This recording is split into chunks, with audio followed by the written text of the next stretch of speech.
साथ IREF के VP देव गर्ग हैं। देव नमस्कार। क्लियरली जो सरकार का टारगेट है और जो सरकार की प्रोक्योरमेंट है वो नंबर्स काफ़ी ह्यूज हैं, लेकिन जिन चावल के एक्सपोर्टर से हमारी बात हो रही है उनका ये मानना है कि ये जो एक्सेस चावल है ये अभी भी चैनलाइज करने की ज़रूरत है एक्सपोर्टर्स की तरफ। अंतर्राष्ट्रीय बाज़ारों में कॉम्पिटिटिवनेस थोड़ी सी बढ़ाने की ज़रूरत है। कैसे देखते हैं आप सबसे पहले तो चावल के स्टॉक्स और इंटरनेशनल चावल के प्राइसेस, क्योंकि वहां पर भी कुछ गिरावट देखने को मिली है।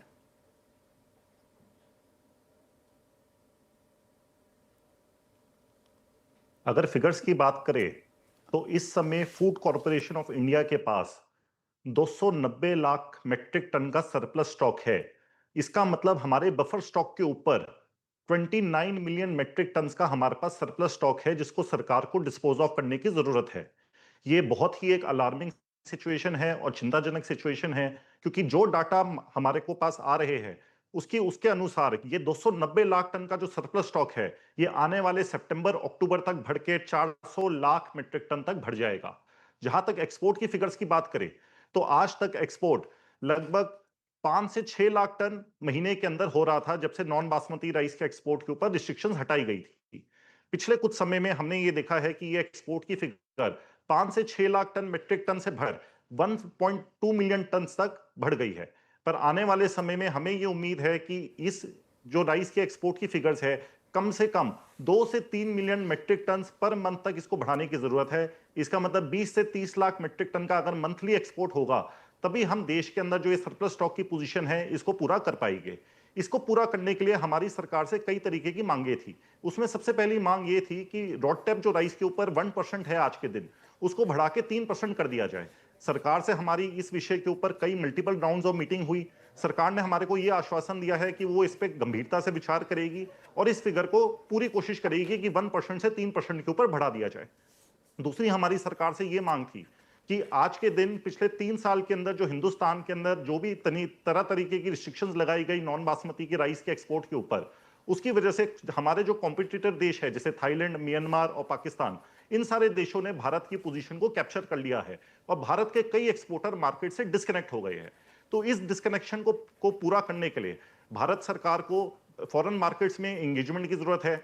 इसीलिए Bharat international rice conference, BIRC का मिनिस्ट्री ऑफ कॉमर्स, अपीडा और IREF Indian rice exporter federation ने इसको भारत मंडपम में 30 और 31 अक्टूबर को ऑर्गेनाइज करा है, जिसके अंदर पूरे दुनिया से 1000 बड़े इंपोर्टर, जो राइस के सबसे बड़े 1000 इंपोर्टर है, उसको इन कॉन्फ्रेंस के अंदर इनवाइट करा गया है, जिसके अंदर वो भारत के आके स्टॉक पोजीशन को देखे और हम उन सारे इंपोर्टर्स को आश्वासन दे कि अब फ्यूचर के अंदर भारत में एक्सपोर्ट के ऊपर रिस्ट्रिक्शन नहीं लगाई जाएगी और जो एक्सपोर्ट है वो जो भी भारत से कमिटमेंट करी जाएगी वो कमिटमेंट टाइमली पूरा होगा। उसके बाद हमारी सरकार से ये मांग है कि एक इंटरेस्ट इक्वलाइजेशन स्कीम थी, जिसके तहत जो भी एक्सपोर्टर लोन लेता था नॉन बासमती राइस एक्सपोर्ट करने के लिए, उसको सरकार 3 से 5% इंटरेस्ट के ऊपर सब्सिडी देती थी। पर पिछले कुछ सालों के अंदर सरकार ने इस इंटरेस्ट इक्वलाइजेशन स्कीम को डिसकंटिन्यू कर दिया है।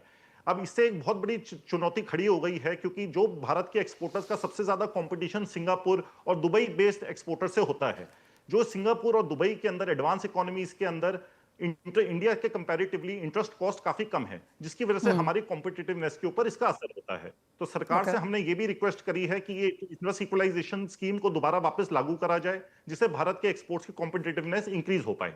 एक और सरकार से हमारी रेगुलर ये मांग रही है कि फॉरेन पोर्ट्स के ऊपर इंडिया के पास इंफ्रास्ट्रक्चर की काफी कमी है। जहां पे हम अपने चाइनीज काउंटर पार्ट्स को देखें तो चाइना का काफी इंफ्रास्ट्रक्चर पोर्ट्स के ऊपर अवेलेबल है, जिससे कोई भी चाइनीज कार्गो जो उन पोर्ट्स के ऊपर आता है उसके अंदर अनलोडिंग की जो स्पीड है और जो उनके कॉस्ट है वो हमारे से काफी बेहतर है। तो हमने सरकार को ऐसे कई प्रपोजल दिए हैं कि जैसे चाइनीज काउंटर पार्ट्स के कंपैरिजन के अंदर इंडिया का भी इंफ्रास्ट्रक्चर फॉरेन पोर्ट्स के ऊपर डेवलप करा जाए, जिससे हमारे एक्सपोर्टर्स की कॉम्पिटिटिवनेस इंक्रीज हो और इंडिया का एक्सपोर्ट बढ़ पाए। Point taken. देव, आपने एक ही आंसर में सारे के सारे पॉइंट्स यहाँ पर कवर किए हैं। तो एक सवाल और है मेरे पास, ये प्राइसेस को लेकर है, क्योंकि जिस तरह का सरप्लस हमने यहाँ पर इंडियन मार्केट्स में बनता हुआ देखा है, अंतर्राष्ट्रीय बाजारों में भी इस बार चावल की कोई कमी नहीं है और वहां पर भी भाव गिरे हैं। प्राइसेस को लेकर अब क्या सेंस है? देखिए, प्राइसेस की हमें ये उम्मीद है कि आने वाले समय के अंदर भी प्राइसेस के ऊपर काफी डिफ्लेशनरी प्रेशर रहेगा। अभी बॉटम में रास्ता बाकी है, बॉटम तक पहुंचने में शायद 10-20 डॉलर पर मेट्रिक टन की और गुंजाइश है। पर हम बॉटम के लगभग करीब आ चुके हैं और प्राइसेस के अंदर बढ़ने की तो सब संभावना हमें नहीं लगती है और इसके अंदर कहीं ना कहीं कुछ ना कुछ कमी आने वाले समय में और आएगी। प्राइसेस जो आज इंटरनेट अगर हम डोमेस्टिक मार्केट की बात करें तो लगभग 27 से 28 रुपए पर किलो का होलसेल प्राइस है नॉन बासमती चावल का, जो आने वाले समय में हमें उम्मीद है कि जो 25-26 रुपए पर किलो के ऊपर आ सकता है। जहां तक बासमती राइस की बात करें तो बासमती 70 से लेकर 75 रुपए पर किलो के ऊपर होलसेल मार्केट के अंदर ट्रेड हो रहा है, जिसकी हमें उम्मीद है कि आने वाले समय में 65 से 70 रुपए किलो के ऊपर और घट सकता है। आने वाले समय में इंडस्ट्री को यह उम्मीद नहीं है कि प्राइसेस इंक्रीज हो गए, पर कंसिस्टेंटली प्राइसेस पिछले 8 महीने में घटते आए हैं और ये ट्रेंड आगे भी कंटिन्यू होने की काफी संभावना है।